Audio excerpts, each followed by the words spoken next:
Disa pjesëtar të ushtrisë amerikane kanë shprehur zhgënjim të thellë ndaj operacioneve të mundshme kundër Iranit, duke deklaruar se nuk duan të jenë pjesë e një konflikti që e shohin kryesisht si politik. Sipas një raportimi të Huffington Post, disa ushtarak që kanë folur nën kushtet e anonimatit, po konsiderojnë madje edhe largimin nga ushtria për shkak të pakënaqësisë me zhvillimet e fundit dhe mënyrën se si po menaxhohet situata. Një zyrtar që trajton ushtarët e evakuuar në një qendër mjekësore në Gjermani ka theksuar se trupat po përballen me mungesë mbrojtjeje dhe planifikim të pamjaftueshëm. Ai shtoi se janë raportuar humbje të konsiderueshme nga sulmet iraniane me raketa dhe dron, ndërsa një operacion toksor në Iran do të ishte një katastrofë absolute.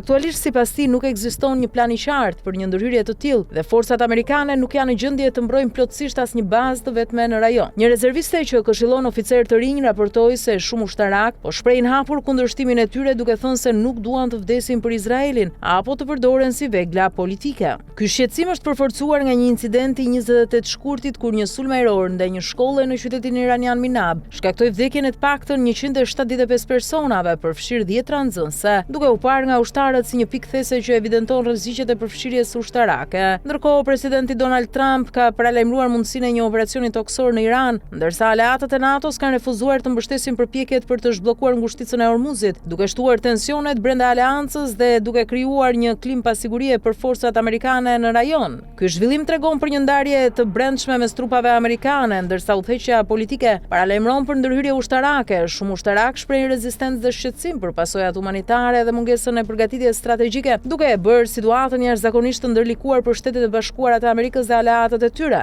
Ndërkohë, për momentin, SBA dhe Irani janë në një armpushim 5 ditor. Këtë e njoftoi sot presidenti Trump, i cili theksoi se po jepet kohë negociatave për një paqe afatgjatë mes vendeve.